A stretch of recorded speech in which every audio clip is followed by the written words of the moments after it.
12 ربیع الاول کو یوم رحمت یعنی کمپیشن ڈے کے طور پر ریکگنائز کرنے پر ملک اور بیرون ملک اس کو بہت زیادہ اپریشیٹ کیا جا رہا ہے اور ویلکم کیا جا رہا ہے، اور کچھ لوگوں نے ابھی سے اس کے لیے تیاریاں بھی کرنا شروع کر دی ہیں کہ اس دن یعنی 12 ربیع الاول کو وہ مخلوق خدا کے ساتھ کوئی رحمت کا کام کریں۔ جہاں ایک اوور ویلمنگ میجورٹی یوم رحمت کو لے کر اس کا ایک بڑا خیر مقدم کر رہی ہے، اس کو اپریشیٹ کر رہی ہے، وہیں چند لوگ ایسے بھی ہیں جو اس کو بدعت کہہ رہے ہیں۔ آئیے علامہ سید عبداللہ طارق صاحب سے جانتے ہیں کیا یہ بدعت ہے؟ بسم اللہ الرحمن الرحیم۔ سوال کا جواب تو بڑا مختصر سا ہے ان لوگوں کے لیے جو سمجھنا چاہیں، اور جو سمجھنا نہیں چاہتے ثبوت بہت ہے، وہ اسے بھی تسلیم نہیں کریں گے، لیکن جواب ذرا سا طویل ہی ہوگا، اس لیے کہ اور بہت سے وہ لوگ جو کچھ طے نہیں کر سکتے عوام میں سے، ان کے سامنے جب یہ اعتراضات جگہ جگہ سے آ رہے ہیں تو تفصیلی ثبوت بھی آ جائے۔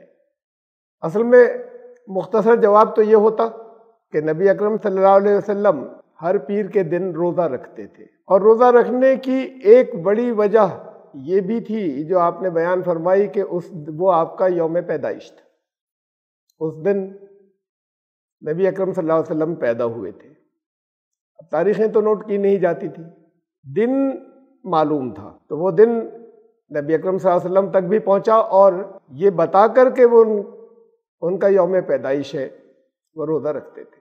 اب ہمیں ایک ثبوت ملا کہ یوم پیدائش کو یاد رکھنا اور اس دن کوئی اچھا کام کرنا سنت ہے۔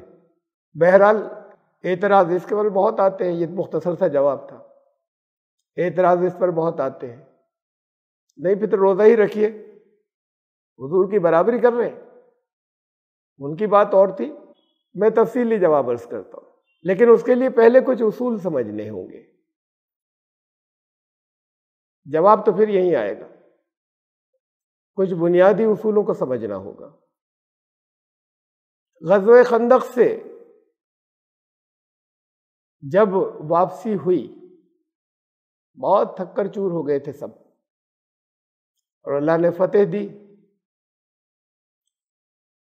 لوگ جب اپنے گھروں کو واپس جانا چاہ رہے تھے، اسی وقت نبی اکرم صلی اللہ علیہ وسلم نے اعلان فرمایا کہ ابھی کوئی اپنے ہتھیار نہیں اتارے، اور لوگ اپنا رخ موڑے بنو قریظہ کی طرف، پہلے ان کی خبر لینی ہے۔ ان سے ایک سندھی تھی، ایک معاہدہ تھا کہ اگر کبھی کہیں سے کوئی حملہ ہوگا مدینے کے اوپر، مسلمانوں پہ حملہ ہوگا تو وہ ساتھ دیں گے، اگر وہ کسی کے حملے کی زد میں آئیں گے تو مسلمان ان کا ڈیفنس کریں گے۔ انہوں نے عین بڑے کروشیل موقع کے اوپر دھوکہ دیا، اور اس سے ویسے ہی دشمنوں کی تعداد بہت زیادہ تھی، تو اس سے ایک ڈیمورلائزیشن کی سی کیفیت جو ہے وہ پیدا ہو سکتی تھی یا ہوئی۔ اور صرف اتنا ہی نہیں کیا، بلکہ اس دوران آڑ سے کچھ سازشوں کی کوششیں بھی کرتے رہے کہ کسی طریقے سے وہ شریک ہو جائیں دشمنوں کی طرف سے جنگ میں، ایسے کہ وہ پیچھے سے حملہ کر دیں۔ بہرحال ان سازشوں کو تو اللہ نے ناکام کر دیا۔ اب جب دشمن سارے بھاگ گئے اور چلے گئے، ایک طریقے سے وہ ایک فتح ہو گئی اس معنوں میں کہ یہ فائنل ہو گیا کہ اب اتنے قبائل کے لوگ ایک ساتھ کبھی اکٹھا نہیں ہو سکیں گے مسلمانوں کے خلاف، ایک بار تو ہو گیا۔ تو پھر نبی اکرم صلی اللہ علیہ وسلم نے کہا کہ اب پہلے ان لوگوں کا جنہوں نے ان موقع پر دھوکہ دیا تھا، اتنے نازک موقع پر پہلے ان کی خبر لینی ضروری ہے۔ آپ اپنے لشکر کو لے کے روانہ ہوئے اور چند صحابہ سے یہ کہا کہ وہ ذرا تیز جائیں آگے، اور کچھ انفارمیشن لائیں، سنگن کہ کیا وہ ایکسپیکٹ تو نہیں کر رہے ہیں کہ مسلمان ادھر آئیں گے؟ ایکسپیکٹ کر رہے ہوں گے تو کچھ اس کی انہوں نے تیاری کی ہوگی، لیکن ان کے بارے میں پہلے سے کچھ معلوم ہو جائے تو فیصلہ کرنا، فیصلے لینا زیادہ آسان ہوتا ہے۔ وہ لوگ، ان سے کہا کہ تیزی سے روانہ ہو، اور حکم یہ دیا کہ تم میں سے کوئی عصر کی نماز نہ پڑھے، نہ ادا کرے جب تک وہاں نہ پہنچ جائے قریظہ۔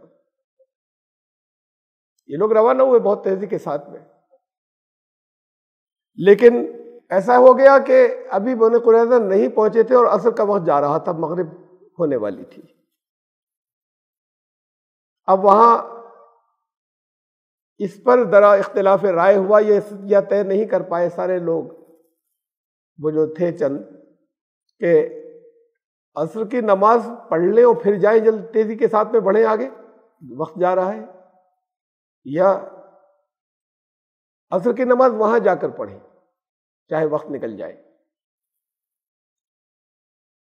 کچھ لوگوں نے یہ کہا، ان میں سے دو گروپ جو ہو گئے، ان میں سے چند نے یہ کہا کہ نبی اکرم صلی اللہ علیہ وسلم کا منشا یہ نہیں تھا کہ ہم نماز وقت پر ادا نہ کریں، نماز تو وقت پر ادا کرنے کا حکم ہے قرآن میں۔ اصل منشا یہ تھا کہ اتنی تیز جائیں کہ عصر کا وقت ختم ہونے سے پہلے پہنچ جائیں۔ تو ہم لوگوں نے بہت کوشش کی، لیکن جب نہیں پہنچ سکے تو عصر اپنے وقت پر پڑھ کر اور پھر تیزی کے ساتھ میں بڑھیں گے آگے۔ دوسروں کی رائے یہ تھی کہ نہیں، ہم اس منشا کے چکر میں نہیں پڑنا چاہتے، ہمارے لیے تو یہ واضح ہے کہ الفاظ یہ تھے کہ تم میں سے کوئی عصر کی نماز ادا نہ کرے جب تک وہاں نہ پہنچ جائے۔ نماز کا حکم بھی ہمیں انہی سے ملا ہے، نماز کے اوقات بھی انہی سے معلوم ہوئے، اور یہ حکم بھی انہوں نے ہی دیا تھا، وقت نکل جائے ہم تو وہیں پڑھیں گے جا کر۔ تو ہوا یہ کہ کچھ لوگوں نے پڑھی، نماز ادا کی وہاں، اور لفظی پابندی انہوں نے کی کہ وہ انتظار کرتے رہے، نماز نہیں پڑھی۔ جو دوسرے ساتھ میں تھے وہ ویٹ کرتے رہے کہ یہ نماز پڑھ لیں، ساتھ چلے، حضور نے حکم دیا نماز وہاں پڑھنا، اور اس کے بعد پھر وہاں روانہ ہوئے، انہوں نے وہاں جا کے نماز ادا کی۔ جب واپسی ہوئی تو نبی اکرم صلی اللہ علیہ وسلم کے سامنے یہ کیس رکھا گیا، ایسا ہوا تھا، اور کچھ لوگوں نے نماز پڑھ لی اور کچھ نے وقت نکل جانے دیا، وہاں جا کر پڑھی۔ نبی صلی اللہ علیہ وسلم نے خاموشی اختیار کی، اس پر کچھ نہیں فرمایا، اور اہل علم کا اتفاق ہے اس بات پر کہ اس خاموشی کا مطلب یہ تھا کہ دونوں کی تائید فرمائی۔ جنہوں نے حکم کے منشا کو سمجھنے کی کوشش کی اور اس پر عمل کیا، انہوں نے ٹھیک کیا، اور جنہوں نے الفاظ پر عمل کیا انہوں نے بھی ٹھیک کیا۔ اب یہ اصول ہمیشہ کے لیے فائنل ہو گیا کہ ہمیشہ ایسے لوگ نہیں ہوں گے کہ جو منشا کے بارے میں غور و فکر کریں گے کہ کسی حکم کی علت کیا تھی، کسی حکم کا منشا کیا تھا، اس کے پیچھے اصول کیا تھا، اور ایسے لوگ ہوں گے جو اسے سمجھنے کی کوشش کریں گے، اور ایسے بھی لوگ ہوں گے جو اسے سمجھنے کی کوشش نہیں کریں گے، وہ تو دیکھیں گے الفاظ کیا ہیں۔ یہ اصول ہمیشہ کے لیے طے ہو گیا، تو پھر ظاہر ہے کہ ساتھ میں یہ بھی طے ہو گیا کہ جب دونوں نے ٹھیک کیا، یہ طے کر لیا گیا کہ انہوں نے دونوں کی تائید فرمائی، تو جب دونوں نے ٹھیک کیا تو پھر یہ اصول بھی ہمیشہ کے لیے طے ہو گیا کہ جنہوں نے منشا سمجھ کر اس پر عمل کیا ان پر کوئی اعتراض نہ کرے، اور جنہوں نے لفظی پابندی کی ان پر کوئی اعتراض نہ کرے۔ یہ اصول تو طے ہو گیا، یہ جو میں نے اب بیان کیا، لیکن اس اصول کی پابندی اکثر نہیں ہوتی ہے، وہ لوگ اپنے اپنے جو طریقے ہیں اس پر شدت اختیار کرتے ہیں۔ یہ تشدد بہت غلط ہے دین میں، شدت اختیار کرنا۔ میں مثال دوں آپ کو، مثلا ٹخنوں سے اوپر کا پیجامہ، جس حدیث میں یہ ہے کہ نماز نہیں ہوگی اگر کپڑا ٹخنوں کو چھوتا ہوگا، وہاں مسلم میں ساتھ میں یہ بھی ہے کہ اس لیے کہ اللہ کو تکبر پسند نہیں ہے۔ اب علت یا اصول معلوم ہو گیا، غور کر کے بھی آ سکتا تھا اور غور کرنے کی اجازت ہے، لیکن یہاں تو بتا دیا گیا۔ اس کے بعد بھی آج تک بہت سے لوگ الفاظ پر عمل کرنا ضروری سمجھتے ہیں کہ اگر کپڑا ٹخنوں کو چھو رہا ہو تو نماز حرام ہے، اور بہت سے لوگ اس کے جو اصول اس کے پیچھے تھا، جو علت بتا دی گئی حدیث میں، اس کے مطابق عمل کرنا درست سمجھتے ہیں کہ منشا یہ تھا کہ جو حدیث نے خود بتا دیا، رسول اللہ صلی اللہ علیہ وسلم نے خود بتا دیا اس حدیث کے مطابق کہ تکبر کا لباس اللہ کو پسند نہیں ہے۔ ظاہر ہے تکبر کے لباس سے نماز نہیں ہوگی، وہاں تو انکساری اور سر جھکانا ہے نا، خشوع و خضوع ہے، ساتھ میں تکبر آ گیا، نماز کہاں سے ہوگی؟ یہ بھی واضح ہو گیا کہ وہ تکبر کا لباس تھا اس دور میں، جب صرف ایرسٹوکریٹس ایسا لباس پہنتے تھے، باقی تو وہ اونچی اونچی لنگیاں جو پنڈلیوں تک ہوتی تھی وہ باندھا کرتے تھے عوام۔ تو جو کوئی اسے یہ ایرسٹوکریٹ فیملیز جو تھیں جو وہ پہنتی تھی لمبے کپڑے، اور پھر جو پہنتا تھا وہ اپنے آپ کو دوسروں سے کچھ اونچا ممتاز سمجھتا تھا، یعنی ذہن میں ایک احساس۔ اب اصول یہ، ہم جو لوگ اس اصول کو لیتے ہیں وہ یہ سمجھتے ہیں کہ کوئی بھی ایسا لباس، اس کا ٹخنوں سے کوئی تعلق نہیں ہے، کوئی بھی ایسا لباس جسے پہن کر دل میں کچھ دوسروں سے برتر ہونے کا جذبہ پیدا ہو اور کچھ گھمنڈ یا تکبر پیدا ہو، اس میں نماز نہیں ہوگی۔ دور بدل گیا، لباس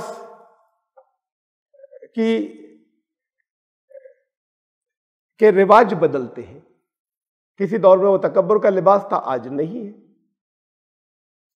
لیکن کوئی لباس ایسا پہنا جائے جسے پہن کر دل میں تکبر پیدا ہو، دوسرے بھی سمجھیں کہ یہ تو کچھ اونچے ہیں یا اونچے بن رہے ہیں، اس میں نماز نہیں ہوگی۔ اور بات صرف نماز کی تھوڑی ہے، نماز کے باہر بھی تکبر اللہ کو پسند نہیں۔ اگر وہ تکبر کا لباس ہے تو یہ قطعاً غلط ہے۔ یہ تو بہت عجیب سی بات ہے کہ مسجد میں آئے اور آپ نے وہ پینٹ کے پائچے جو ہیں وہ موڑنے شروع کر دیے اور مسجد سے باہر نکلے تو سیدھے کر لیے۔ میں یہ عرض کر رہا تھا کہ یہ تشدد باقی ہے، یہ شدتیں باقی ہیں کہ لوگ اس کے اوپر اعتراض کرتے ہیں کہ نہیں، اپنا یہ نماز نہیں ہوگی، اوپر کریے۔ جنہوں نے اس کی علت کو سمجھ لیا ہے، بلکہ حدیث میں بیان ہوئی، وہ اس کے مطابق عمل کرتے ہیں، کرنے دیجیے۔ نہ انہیں کوئی غلط کہے نہ انہیں کوئی غلط کرے جو لفظی پابندی کر رہے ہیں۔ یہ ایک اصول ہے بہت اہم۔ اب پھر ایک اور بہت بنیادی بات، میں کئی اہم باتیں بنیادی میں رکھنا چاہوں گا۔ سنت کی انڈرسٹینڈنگ، سنت کیا ہے؟ بہت سمپل سی زبان میں تو یہ کہ نبی اکرم صلی اللہ علیہ وسلم نے جو کیا یا کرنے کو کہا وہ سنت ہے۔ اگر کرنے کو نہ کہا ہو تب بھی لوگ اگر ویسے کرتے ہیں تو بہت قابل اجر ہے جو انہوں نے کیا، اور اس میں بھی گریڈز ہیں۔ کبھی نہیں چھوڑا کہ بڑی اہمیت ہو جاتی ہے کہ چاہے نہ کہا ہو لوگ کیا کریں۔ بہرحال میں سنت کے بارے میں واضح کرنا چاہ رہا ہوں کہ سنت کیا ہے۔ طائف تشریف لے گئے، تنہا صرف خادم خاص حضرت زید ساتھ میں تھے، ایک جماعت کے ساتھ جا سکتے تھے۔ پہلی مرتبہ کوئی سفر کیا تھا دعوت کے لیے اپنی بستی کے باہر، دور فاصلے کے، وہاں جو کچھ ہوا میں اس میں نہیں جا رہا۔ لیکن سنت تو پھر یہ نکلتی ہے نا کہ دعوت کے لیے زندگی میں ایک دفعہ سے زیادہ جانا بدعت ہوگا۔ ایک دفعہ جانا سنت ہے بستی کے باہر، ایک دفعہ زیادہ باہر اگر کسی نے سفر کیا تو بدعت۔ حضور نے تو نہیں کیا تھا، آپ نئی بات نکالتے۔ خادم خاص کو ساتھ لے گئے تھے، وہ 5 لوگ تو نہیں گئے تھے، 8 تو نہیں گئے تھے، آپ نئی باتیں پیدا کر رہے ہیں، پارٹی لے کر جاتے۔ انہوں نے تو نہیں کیا تھا، کوئی نظیر لائیے. یہ ان چیزوں پہ غور کرے ذرا سنجیدگی کے ساتھ میں کہ یہ دین میں تشدد کہاں تک جائز ہے، دین تنگ ہو جاتا ہے. مثلا نبی اکرم صلی اللہ علیہ وسلم کی سواری اونٹ تھی. ہم سواری اسے کہتے ہیں کسی کی سواری کے جس پہ عام طور سے نارملی جو میکسیمم زیادہ سے زیادہ جسے وہ استعمال کرتا ہے. کسی کے پاس بائک ہے، بائک ہی چلاتا ہے عام طور سے، کار میں بھی بیٹھا ہے، بیٹھتا ہے کبھی کبھی، بس میں بھی جاتا ہے، ٹرین پہ بھی سفر کیا، پلین سے بھی گیا، لیکن اس کی سواری پلین نہیں کہی جاتی کہ اس کی سواری کیا ہے کہ بائک ہے. ایسے ہی نبی اکرم صلی اللہ علیہ وسلم کی سواری اونٹ تھی. سواری گھوڑے پر بھی سواری فرمائی، گدھے پر بھی سوار ہوئے، خچر پر. لیکن سواری جب کہا جائے گا ان کی سواری کون سی تھی؟ جس پر عام طور سے وہ زیادہ تر سوار ہوا کرتے تھے، اونٹ. اب اونٹ کی سواری تو سنت ہوگی، دستیاب تو اور بھی تھی نا، گھوڑا اس سے بہتر ہے، کم از کم بعض جگہوں کے حساب سے بہتر ہے. پھر کم از کم ہمارے جو نیک لوگ ہیں اور وہ افورڈ کر سکتے ہیں، اللہ والے، ان کو ایک اونٹ تو اگر افورڈ کر سکے اپنے گھر پہ باندھ لینا چاہیے نا، کہ کبھی کبھی سنت پوری کریں گے، ذرا تھوڑی دور جائیں گے تو اونٹ پر جائیں گے. سنت نہیں ہے، یہ ایک ایریا کلچر ہے. ایسی بہت چیزیں ہیں اس قبیل کی. کیا دینی جماعتوں کے پابندی سے ہفتے واری اجتماع یا مہینے کے اجتماع رسول اللہ صلی اللہ علیہ وسلم کیا کرتے تھے کیا؟ یہ تو بدعت ہو گئی جو مختلف جماعتوں نے طے کر رکھا ہے. ہفتے میں ایک دن میٹنگ بیٹھک ہوگی مشوروں کی، یا پابندی سے فلاں دن مہینے میں ایک بیٹھک ہوگی، بدعت ہو گئی ہے. کتنی چیزوں کو بدعت بنائیں گے؟ جتنی چیزیں دین کے فروغ کے لیے ہم استعمال کرتے چلے جائیں گے اور ان کو نبی اکرم صلی اللہ علیہ وسلم نے منع نہیں فرمایا ہے، وہ سب بہت اچھی ہیں، ضرور کرنا چاہیے. نہیں تھا اس دور میں انٹرنیٹ، آپ کیوں استعمال کرتے؟ یہ کیوں واٹس ایپ یوز کرتے ہو، کیوں اسے انٹرنیٹ استعمال کرتے؟ نہیں تھا، اب ہے، تو اس کا یہ مطلب تھوڑی کہ آپ اسے استعمال کریں. انہوں نے نہیں کیا، نہ معلوم کتنی چیزیں ایسی ہوں گی کہ جو وہ پابندی سے نہیں کرتے تھے. اب ہمارے یہاں ایک جماعتوں کی شورا الیکٹ ہو جاتی ہے، بعض جماعتیں ہیں، اس کا الیکشن ہوتا ہے ہر کچھ وقفے کے بعد، 1 سال بعد یا 2 سال بعد یا 5 سال بعد. اب نئی شورا بنے گی، اب پھر نئی شورا بنے گی، الیکشن ہو رہا ہے، اور پھر ان سب سے مشورہ کرنا ہے، خاص طور سے اہم مسئلوں میں جماعت کے امیر کو. کیا رسول اللہ صلی اللہ علیہ وسلم نے کچھ لوگ فکس کیے تھے کبھی کہ اتنے ہی لوگوں سے مشورہ کریں گے؟ ایسا بھی ہوا کہ تمام صحابہ کی ایک رائے ہوئی، یہی جنگ احزاب جس کا بھی ذکر ہے اس کے موقع پہ. کچھ نے کہا آگے بڑھ کے مقابلہ کریں گے، کچھ نے کہا یہاں پر ڈیفنس ایسے مدینے کے اندر رہ کے اس شکل میں ڈیفینڈ کریں گے.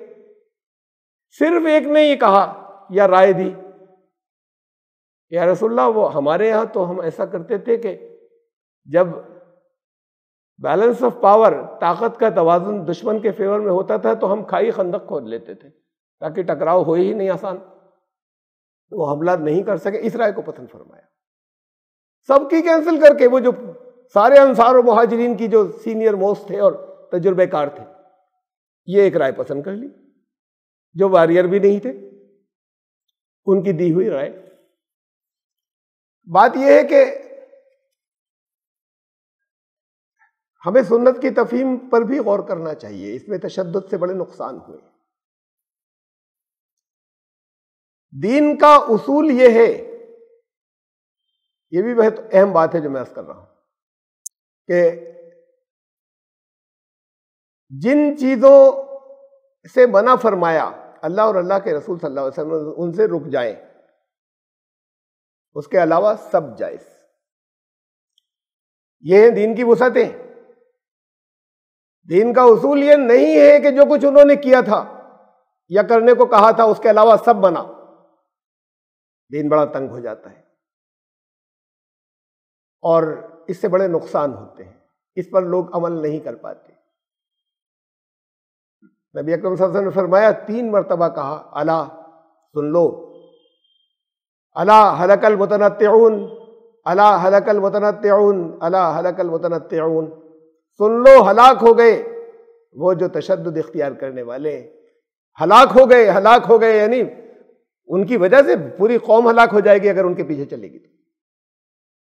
وہ خود تو اپنے آپ کو ہلاکت میں ڈال رہے ہیں، دین پر عمل نہیں کر رہے ہیں، چاہے بڑی اچھی نیت ہو، چاہے وہ سنت پر عمل کرنے کی نیت ہو۔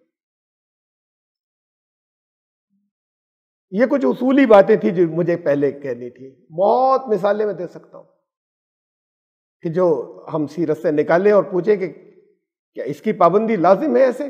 کیا حضور صلی اللہ علیہ وسلم ایسے کرتے تھے؟ وقت کے تقاضوں کے اعتبار سے ہم اپنی ضرورتیں طے کرتے جاتے ہیں کہ دین کے مفاد میں کیا کریں اور کیا نہ کریں، اور کس سے دین میں فائدہ زیادہ ہوگا۔ ہاں، ہمارے لیے حد مقرر ہے کیا نہیں کرنا ہے، وہاں رکنا ہے، اسے کرنا گناہ ہے، ان حدوں کو کراس کرنا گناہ ہے جن چیزوں سے روک دیا گیا اور جن سے منع کر دیا گیا۔ میں آؤں گا واپس ابھی کچھ اور اصل بات کے اوپر، لیکن پھر ابھی پہلے انڈرسٹینڈنگ کے اعتبار سے کچھ اور باتیں ہیں سمجھنے کی۔ کوئی پرانا بڑا اہم واقعہ اسے یادگار کے طور پہ مقرر کر لینا، یہ بھی بعض موقعوں کے اوپر ایسا ہے کہ کرنا لازم ہو گیا اور بہت سے بعض موقعوں کے اوپر لازم نہیں ہوا ہے، لیکن کوئی حرج نہیں، اسلام نے بہت کیا ہے۔ مثلا سعی ہے، یہ سعی دور جاہلیت سے چلی آ رہی تھی، رسول اللہ صلی اللہ علیہ وسلم پر وحی کے بعد سے یہ عمرے یا حج کا حصہ نہیں بنی، دور جاہلیت سے چلی آ رہی تھی۔ جیسے وہ دور جاہلیت میں کعبے کا طواف بھی کرتے تھے، دور جاہلیت میں ہی وہ سعی بھی کرتے تھے۔ ہاں، اس کے اندر ان کی کچھ مشرکانہ چیزیں شامل تھیں، اور ساتھ میں یہ بھی تھا کہ سعی صرف قریش کرتے تھے، کہ وہ حضرت ہاجرہ کے، اور حضرت ہاجرہ کا واقعہ بھی ان کے ہاں چلا رہا تھا مشہور، تو ہم حضرت ہاجرہ کی نسل سے ہیں، یہ بس ہمارے لیے ہے، باقی عرب کے لیے نہیں ہے۔ باقی عرب جسے بھی جس چیز کو وہ حج کہتے تھے، ان رسومات سے نمٹ کر وہ الگ الگ اپنے دیوتاؤں کی پوجا کو چلے جاتے تھے۔ یہ عرب جو ہے، یہ قریش جو ہے، یہ صحیح کرتے تھے، تو صحیح چلی آ رہی ہے پہلے سے۔ اسلام نے بہت سی چیزیں وہ اڈاپٹ کر لی، لے لی کہ جو اچھی تھی، بعض کی اصلاح کر دی اور بعض ریجیکٹ کر دی۔ پرانی چیزیں دور جاہلیت کی، بعض وہ بھی تھی کہ جنہیں لے کر لازم کر دیا، واجب کر دیا دوسروں کے لیے، آگے آنے والوں کے لیے۔ میں ایک مثال اور دوں جو لازم یا واجب نہیں ہو گئی، کچھ دن تو تقریباً واجب رہی تھی، پھر ختم ہو گئی۔ ایک میں اور مثال دو، دور جاہلیت سے۔ اسے ہمیں معلوم ہو گیا رسول اللہ صلی اللہ علیہ وسلم کا اپنا مزاج کیا تھا، تو یہ بھی ہم اصول لیں گے کہ ان کا اپنا مزاج کیا تھا، اس مزاج کی پابندی کریں، نہ کہ یہ کہ جو عمل انہوں نے کیا تھا اس عمل کی پابندی۔ عاشورے کا روزہ 10 محرم کا، جو بہت اہم روزے ہیں ان میں سے ایک ہے، سال میں جو روزے بہت اہم ہیں نفل روزوں میں، ان میں سے ایک ہے۔ بعض روایات کے مطابق تو اہم ترین ہے رمضان کے بعد، لیکن بہرحال اہم ترین میں سے ایک ضرور ہے۔ مجھے نہیں معلوم آپ میں سے کتنے جانتے ہیں کہ یہ بھی دور جاہلیت سے چلا آ رہا ہے، اور عربوں کو نہیں معلوم تھا کیوں رکھتے تھے، وہ رکھتے تھے 10 محرم کو روزہ۔ کچھ ایسی چیزیں مشہور تھیں کہ ان کے آباء و اجداد میں کسی سے کوئی بڑا گناہ ہو گیا تھا، یہ بھی نہیں معلوم کیا، تو اس کے کفارے کے طور پر وہ 10 محرم کو روزہ رکھتے تھے کہ 10 محرم کو ہوا تھا وہ گناہ۔ اب وہ کسی کو نہیں معلوم کہ کیا گناہ تھا، کتنے عرصے پہلے ہوا تھا، ان کے آباء و اجداد میں سے وہ کون تھے، کیا نام تھے، یہ بھی نہیں معلوم، روزہ چلا آ رہا تھا۔ ان کے یہاں تو رسمیں نسل در نسل جو ہو جاتی تھی شروع، وہ چلتی تھی۔ روزہ رکھنا ایک اچھا کام ہے، رسول اللہ صلی اللہ علیہ وسلم نے بھی رکھنا شروع کر دیا، رکھتے تھے۔ ابھی نبوت نہیں ملی تھی، وہی آنا شروع نہیں ہوئی تھی. جتنی چیزیں فطرت بتاتی ہے کتنی چیزیں بری ہیں، جتنی چیزوں میں قباحت تھی، بری تھے، اس سے بہت دور رہتے تھے نبی اکرم صلی اللہ علیہ وسلم. یہ وہ اچھا کام کرتے تھے چاہے جس وجہ سے کرتے ہو، جس کی وجہ بھی نہیں معلوم تھی. یہ رسول اللہ صلی اللہ علیہ وسلم بھی کرتے تھے کہ اچھا کام ہے، اس دن کرتے تھے جس دن وہ کر رہے ہیں مشرکین. ایک اچھا کام ہے نا، کسی اور دن کر لیتے، اس دن کرتے تھے سب کے ساتھ. چلیے ابھی تو نبی نہیں ہوئے تھے، یہ اصول تو پھر بات کو آئے کہ نہیں ایسا نہیں کرنا چاہیے، اس دن نہ کریں، دن بدل کر کریں. نبوت کے بعد بھی جاری رکھا، کوئی حکم اللہ کی طرف سے نہیں ہے، یعنی کوئی صراحت نہیں کہ اللہ کے پاس سے حکم آیا ہے. نبوت کے بعد بھی جاری رکھا. دوسروں کو تاکید کی روزہ رکھا کریں 10 محرم کا، رکھتے رہے لگاتار یہاں تک کہ ہجرت ہوئی. ہجرت کے بعد جاری رکھا. جب روزے کی فرضیت آ گئی، حضرت عائشہ بتاتی ہے، تب وہ 10 محرم کے روزے کو انہوں نے کہا کہ آپشنل ہے، میں نے تم لوگوں سے کہا تھا روزہ رکھا کرو، اب جس کا دل چاہے رکھے، جس کا دل چاہے نہ رکھے. تو زمانے جاہلیت میں جو لوگ ایک اچھا کام کرتے تھے، اچھا کام تھا نا، اسے کیا مطلب کہ وہ لوگ کر رہے ہیں جو اچھے لوگ نہیں ہیں، کام ایک بہت اچھا، ایک اچھا کام کر رہے ہیں. ان کی جو ایک شریف طبیعت تھی، اس نے سلیم الطبع تھے، اس نے قبول فرمایا، اس نے قبول کیا اور آپ نے رکھنا شروع کر دیا، اور پھر نبوت کے بعد بھی رکھتے رہے اور اللہ نے نہیں روکا، جاری رہا، مدینے میں جانے تک جاری رہا ہے. روزے کی فرضیت کے بعد لوگوں سے کہا میں نے تم سے کہا تھا رکھا کرو، اب پابندی نہیں، جس کا دل چاہے رکھ لو. کچھ بھی اصول نہیں نکالیں گے کسی چیز سے. یہ مزاج ہے کہ اگر اچھا کام ہوتا ہے وہاں پر تو آپ نے کیا. اور سنیے، ایک آرگنائزیشن بنائی، یہ بھی وحی کے نزول سے پہلے کی بات ہے. نوجوان تھے، کچھ نوجوانوں نے مل کر ایک آرگنائزیشن بنائی، نام تھا اس کا حلف الفضول یا حلف الفضول، دونوں طرح لکھا جاتا ہے. اس میں بیسک اس کے جو ایمز اینڈ آبجیکٹیوز تھے وہ یہ تھے کہ مظلوموں کی مدد کریں گے، حقداروں کو ان کا حق دلائیں گے، ظلم نہیں ہونے دیں گے. کافی کام کیا انہوں نے، نوجوانوں نے، رسول اللہ صلی اللہ علیہ وسلم شریک تھے اس کے اندر.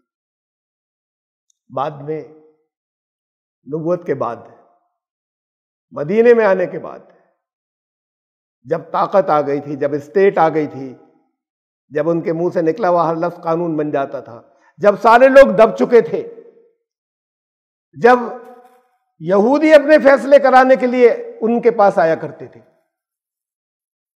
اس وقت کہا کرتے تھے، فرماتے تھے، آج اگر میں مفہوم بیان کر رہا ہوں، الفاظ وہ نہیں، آج بھی اگر ویسی کوئی تنظیم بنے تو میں اس میں شامل ہوں گا. کون بنائے گا؟ تنظیم تو ایک تھی، امت اسلامی جو تھی یہ خود ایک تنظیم تھی، سب سے صالح تنظیم تھی، نبی کی امامت میں تھی صلی اللہ علیہ وسلم، اللہ کے حکم سے تھی، یہ تو تھی. اس کے علاوہ کون سی تنظیم؟ کس کو کہہ رہے ہیں کہ اگر کوئی بنائے، کوئی مسلمان الگ ہٹ کے کوئی بناتا، ان سے الگ ہٹ کے، رسول اللہ صلی اللہ علیہ وسلم سے الگ ہٹ کے آرگنائزیشن بناتا اور اس کا امیر بن جاتا. ظاہر ہے فرما رہے تھے کہ آج بھی اگر کوئی غیر مسلموں میں سے، مشرکین میں سے، یہودیوں میں سے، ان میں سے کوئی اگر کوئی اتنے اچھے مقاصد کے لیے کوئی بنائے گا، یعنی اچھا کام کوئی شروع کرے گا، میں شامل ہوں گا. بنیاد کیا ہوئی؟ اچھا کام. اچھے کام میں شامل ہونا بدعت نہیں ہوتا. میں اتنی آپ کو مثالیں دینے کے بعد پھر میں اسی جگہ میں واپس آ رہا ہوں جو اصل بنیاد ہے. اصل میں تو یہ بھی کافی تھا کہ ایک اچھا کام ہے. کیا اچھا کام ہے؟ دنیا کے ایک بہت بڑے حصے میں ان کی تصویر نبی اکرم صلی اللہ علیہ وسلم کی ہماری غلطیوں سے پینٹ یہ ہوئی کہ اسلام دہشت گردی کا مذہب ہے، اور یہ دہشت گردی انہوں نے سکھائی تھی، اس لیے کہ اسلام ہی انہوں نے پیش کیا تھا. دہشت گردی کے موجد تھے وہ. استغفر اللہ. نبی رحمت کے بارے میں تاریخ میں پہلے تو اس کی ضرورت پیش نہیں آئی کہ اس کا کاؤنٹر کیا جائے.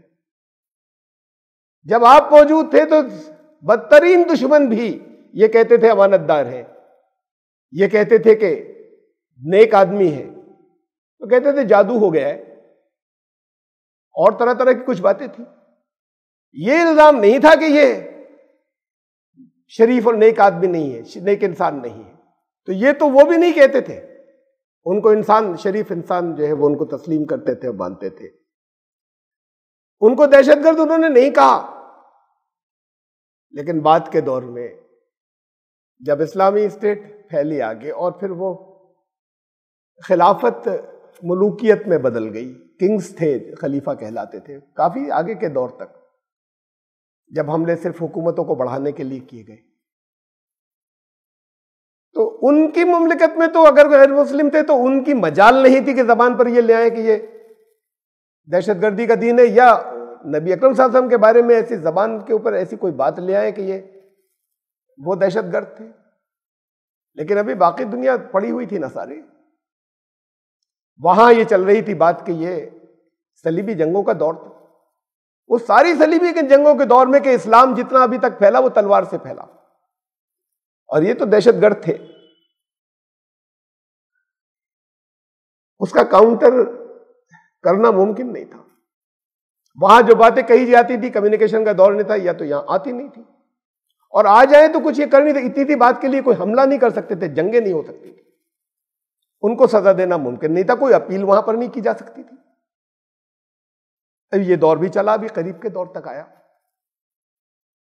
پھر وہ دور آ گیا اب کہ دنیا ایک مقام بن گئی، کمیونیکیشن کے لحاظ سے بھی، ٹرانسپورٹیشن کے لحاظ سے.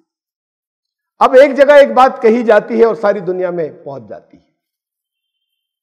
پھر یہ ایک فن بن گیا، ایک آرٹ بن گیا، یہ ایک اور آگے بڑھتے بڑھتے یہ ایک آرٹ ہو گیا. اب آج دنیا میں لوگ پلان کرتے ہیں اس بات کو کہ اس کو کیسے آگے پھیلائیں کہ وہ انہوں نے ٹیررزم پھیلایا تھا، اور بھی بڑے رقیق الزام لگاتے ہیں دوسرے کچھ اور. یہ بھی بدقسمتی ہے مسلمانوں کی. کوئی دور ایسا تھا جہاں سے یہ شروع ہو گیا کہ یہ دنیا کچھ اور ہے اور دین کچھ اور ہے، دنیا کا علم کچھ اور ہے، دین کا علم کچھ اور ہے. یہ دو الگ الگ یہ تقسیمیں کی گئیں جو دین نے ہماری تقسیم نہیں کی تھی، علم دین اور علم دنیا. وہاں سے مسلمان بیکورڈ ہونے شروع ہوئے. جو کبھی مسلمانوں نے کیا تھا وہ غیر مسلموں نے کرنا شروع کیا. کائنات میں جو اللہ کی آیات تھی ان کی تشریح اور ان کی تفہیم، ان کی انڈرسٹینڈنگ، اور پھر دنیا کے اندر ان کو اقتدار اس سے ملا، پاور ملی، یہ بیکورڈ ہو گئے، پیچھے ہٹ گئے. یہ دور آج تک چلا آ رہا ہے کہ ان کے پاس اس وقت ماڈرن مینز کو استعمال کرنے کے جتنے وسائل ان کے پاس ہیں وہ مسلمانوں کے پاس اس کے 1/10 بھی نہیں ہے. نہ ایکسپرٹیز کے حساب سے بھی، کیپٹل کے حساب سے بھی، آرگنائزیشن، تنظیم کے اعتبار سے بھی بہت پیچھے ہیں. اس لیول پر جا کر تو مقابلہ نہیں کر سکتے. یہ کچھ جواب دیں وہاں سے 10 حملے اور ہو جاتے ہیں. ابھی وہ چارلی ہیبڈو 2015 میں ایک کارٹون بنایا، بہت پوری دنیا میں ایجیٹیشنز ہوئی، پوری دنیا میں ایجیٹیشنز ہوئے، بہت سی جانیں گئیں، انہوں نے جانیں لیں، انہوں نے آگ لگائی، آفس کو جلایا، اس کے جانیں لیں وہاں پر، اور بہت سی اور جانیں گئیں مختلف جگہوں پر، وہ مسلمانوں کی گئیں. چارلی ہیبڈو نے پھر بنایا. اب کہیں نہیں ہوا ایجیٹیشن، کسی جگہ کوئی کھڑا نہیں ہوا. ان کو پروٹیکشن ملا ہوا ہے.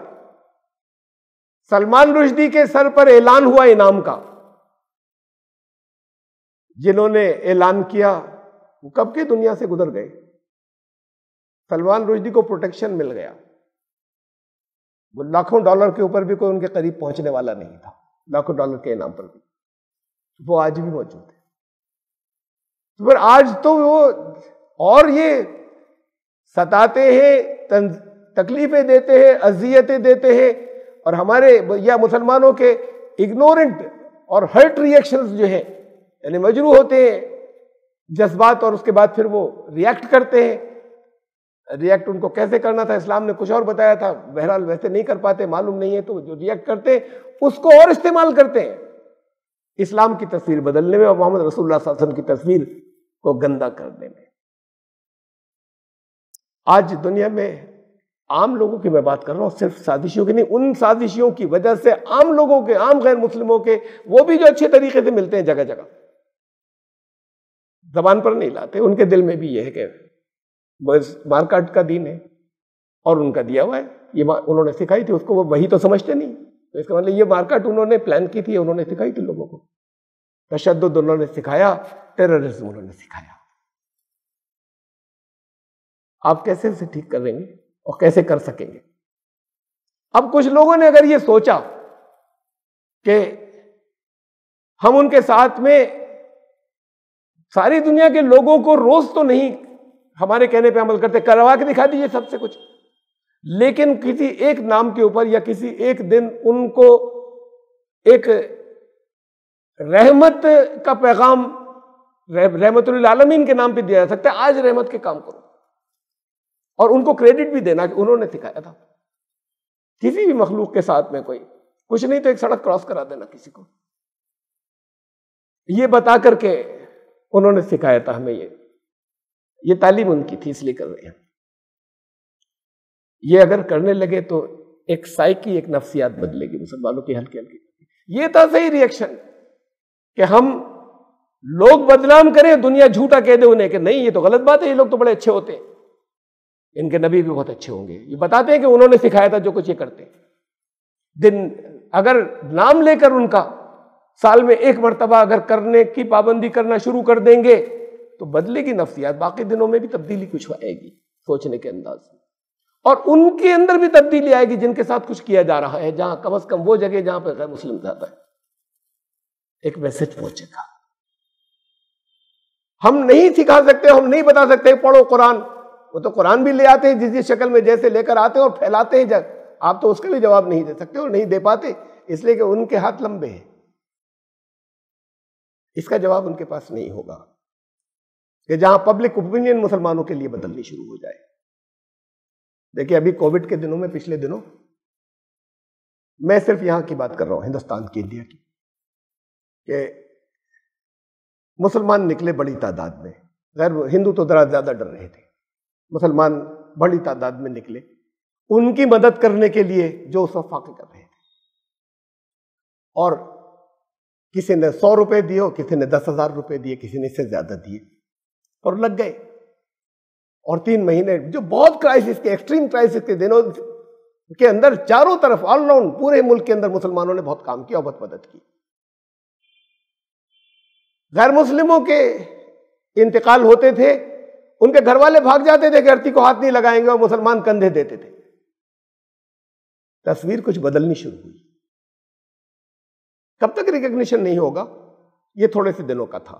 اگر یہ ہر سال اس طرح کی چیزیں ہوا کریں، ہمیں کرنے کی یہ ضرورت ہے، ان کے نام پر کرنے کی ضرورت ہے، انہوں نے سکھایا ہے، اور یہ تو بہت اچھی بات ہے کہ ہمیشہ کریں.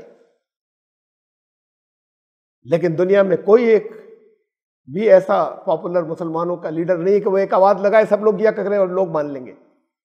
ہاں، ان کے نام پر، سرور کائنات محمد رسول اللہ صلی اللہ علیہ وسلم کے نام پر ایک دن ان سے ایک منسوب ہے، آج کے دن تو کرو، لوگ مان لیں گے. ان میں بھی تبدیلی ہوگی، اس میں بھی ہوگی. ایک اچھا کام ہے، ایک اچھا کام ہم شروع کرنے جا رہے ہیں. اس میں غیر مسلموں کی تقلید نہیں ہے، یہ کوئی برتھ ڈے منانا نہیں ہے. برتھ ڈے، اپنے برتھ ڈے کو محمد رسول اللہ صلی اللہ علیہ وسلم یاد رکھتے تھے.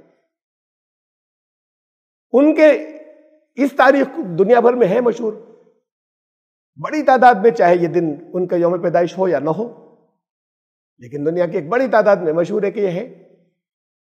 تو ہم اس دن کو اگر مقرر کر لیتے کہ اس دن ہم خاص طور سے ان کا نام لے کے اچھے کام کریں گے. ان کا نام لے کے تو بہت سے کام ہوتے ہی ہیں اس دن، ایک میجورٹی کرتی، کہتے رہو تم لوگ بدعت، وہ میجورٹی کرتی ہے بہت سے کام، خوشیاں اپنے خوشی کی ظاہر کرتے محبت میں. اس میں ہم کچھ یہ کام شروع کر دیں جو دوسروں کی مدد کے، جو رحمت کے ہیں، جو رحمت للعالمین کی ایک امیج کو اونچا کرنے کے لیے اور بنانے کے لیے ہیں، تو اس سے بہتر کوئی کام ہوگا؟ کہتے ہیں بدعت ہے۔ حضرت عمر نے بھی ایک بدعت شروع کر دی تھی، کہا، نام لیا بدعت کا لفظ بول کر، کہا بدعت حسنہ ہے، اچھی بدعت ہے جو شروع کر رہا ہوں۔ پابندی سے تراویح کی نماز، پابندی سے جماعت مسجد نبوی میں کرانا رسول اللہ صلی اللہ علیہ وسلم نے نہیں کرائی۔ ایک دن گیپ سے 3 دن پڑھائی، بس وہ بھی ایک ایک دن گیپ سے نہیں کرائی۔ حضرت بکر صدیق کے دور خلافت میں نہیں ہوئی، حضرت عمر کے شروع کے دور خلافت میں نہیں ہوئی۔ پھر ایک دن انہوں نے خیال آیا کہ اگر میں ایسا کر دوں تو بڑا اچھا ہوگا۔ یہ نہیں کہا کہ یہ تو ہوتا تھا، یہ تو حضور نے کہا تھا، یہ ان کی منشا تھی اس لیے کر رہا ہوں، کہا یہ ایک بڑا اچھا کام ہوگا اگر میں شروع کر دوں تو، اور سب کو ایک امام کے پیچھے جمع کر دیا۔ تب سے آج تک پابندی سے مسلمانوں کا ایک بڑا حصہ تراویح جماعت سے پڑھتے چلا آ رہا ہے۔ کہا یہ بدعت حسنہ ہے۔ اس کی تو بڑے خوب لیپا پہ ہوتی چاہے دیتے، نہیں وہ ایسے نہیں تھا، یوں نہیں تھا، ارے تھا ایسے ہی کہ نئی چیز تھی، وہ لیپا پوتی سے نہیں، ایسا نہیں ہوگا کہ نہیں رہے گی۔ میں جماعت کی بات کر رہا ہوں، میں تراویح کی بات نہیں کر رہا۔ تراویح کی نماز باجماعت مسجد نبوی میں پابندی کے ساتھ میں ایک امام کے پیچھے روزانہ قرآن ختم ہونے تک، یہ حضرت عمر نے شروع کرائی، اور کہا، منہ سے بھی کہہ دیا اپنے کہ یہ ایک بدعت ہے، یہ بدعت حسنہ ہے۔ یہ انہوں نے لفظی معنوں میں بدعت بولا، اصطلاحی معنوں میں نہیں۔ ایک نئی چیز ہے لیکن اچھی ہے، نئی چیز اچھی شروع کرنا۔ اور کیسی شروع کی؟ بڑی تعداد اس کو اب آپ کی واجب کہنے لگی، کوئی سنت موقدہ، کوئی واجب۔ اگر وہ دین کا حصہ نہیں بنتی، جس کا دل چاہتا پڑھتا، جس کا دل چاہتا نہ پڑھتا، چاہے 5 لوگ وہاں کھڑے ہوتے، باقی باہر گھومتے ہوتے، کوئی نہ کہتا کیوں نہیں جا رہے، تب تو کوئی حرج نہیں تھا۔ اسے کوئی نہیں کہتا کہ یہ بدعت ہو گئی۔ ایک اچھا کام تھا، انہوں نے شروع کیا، میں سمجھتا ہوں جاری رہنا چاہیے۔ میں کہتا ہوں ہر سال لوگوں سے، مجھے کہنے کا موقع دیا جاتا ہے تراویح کہیں ختم ہوتی ہے تو ہر سال کہتا ہوں کہ وہ جتنی پابندی اور جتنی لوگوں نے اس کی لازم کر دی نہیں ہے، لیکن ضرور کیا کرو، بہت خیر ہے اس کے اندر، پابندی کیا کرو۔ خود کرتا ہوں تو ہم اچھے کام شروع صحابہ نے کیے، رسول اللہ صلی اللہ علیہ وسلم نے کیے، وہ ایسے نہیں تھے کہ جس کے لیے وحی آئی ہو، دور جاہلیت کے تھے، جاری رکھے، اس لیے کہ اچھے کام ہیں۔ نبی ہونے کے بعد کہا کہ آج اگر وہاں پر کوئی غیر مسلم آئے گا تو اس کی تنظیم میں جا کے شامل ہو جاؤں گا۔ کون بنائے گا تنظیم مسلمانوں میں سے؟ غیر مسلم ہی بنائیں گے نا۔ اگر ایسی کوئی بنے گی، اچھا کام ہوگا، میں شریک ہوں گا۔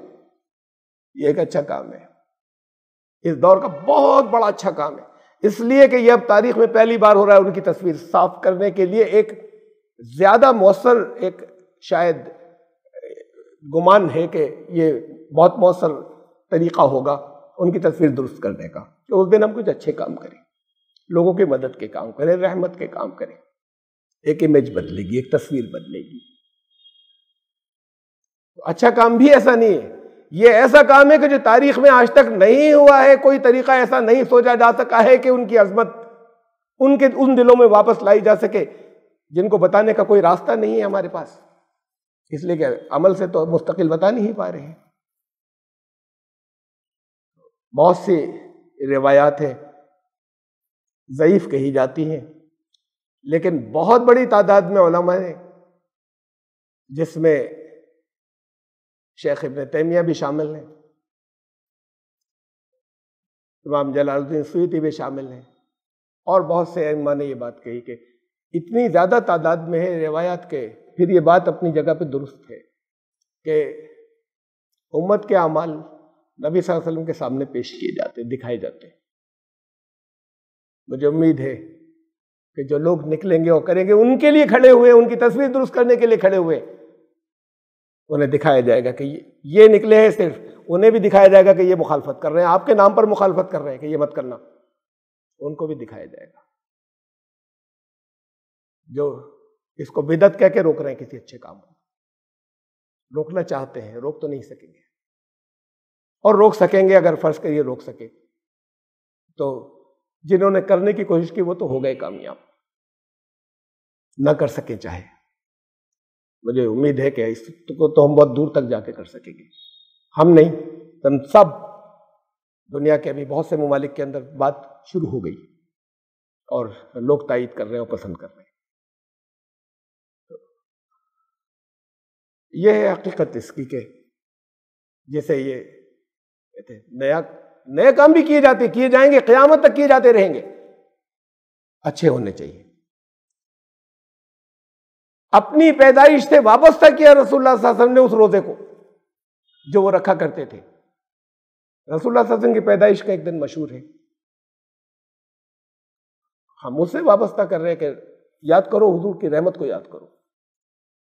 کچھ لوگ، ہم اس کو مخالفت بھی نہیں کر رہے، کچھ لوگ گھروں کو سجاتے ہیں، کچھ خوشی کا اظہار کرتے ہیں، عقیدت کی بات ہے۔ ہم تو یہ کہنا چاہتے ہیں کہ ان کی واقعی اگر ان کو اچھا لگے گا تو یہ لگے گا کہ یہ ان کچھ اس دن لوگوں کے کام آئے، رحمت کے کام کریں، رحمت للعالمین کے امتی ہونے کا ثبوت دیں، اور دنیا میں ان کی تصویر رحمت کی پیش کریں، ان کو رحمت للعالمین دنیا سے منوا دیں، آگے تک جا کے منوا دیں، اقوام متحدہ سے، یونائٹڈ نیشن سے منوا دیں، منوا سکتے ہیں۔ کر رہے ہیں کچھ لوگ روکنے کی کوشش، وہ اپنی کرتے رہیں، ہم اپنی کرتے رہیں گے، اور بہت سے لوگ جو کر رہے ہیں وہ اپنی کرتے رہیں گے۔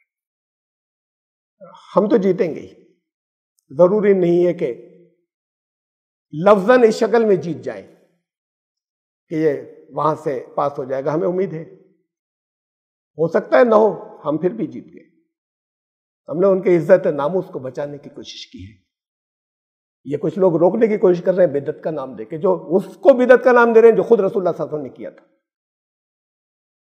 نئے کام وہ کرتے تھے، جو اچھے کام ہوتے تھے لے لیتے تھے، پتہ نہیں کہاں کہاں سے بدعت کی کون کون سی تعریفیں نکالی۔ بہرحال جو لوگ اخلاص سے سمجھ رہے ہیں ایسا، میں اپنے سخت الفاظ کے ان سے معافی چاہتا ہوں،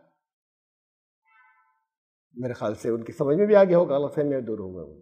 وہ عوام جن کو ورغلایا جائے گا، کچھ متشدد لوگ جو کرتے ہیں، جو خود بھی ہلاکت کی طرف جا رہے ہیں، جو باقی کو بھی ہلاک کرنا چاہتے ہیں، ان عوام کی سمجھ میں آ جائے گا انشاءاللہ، جن تک میری بات پہنچے گی۔ وہ مخلصین جنہوں نے واقعی اسے تفصیلات نہیں معلوم تھی، بدعت سمجھا تھا، ان کی سمجھ میں آ جائے گا۔ وہ کٹر لوگ جو ہر چیز میں شدت اختیار کرتے ہیں،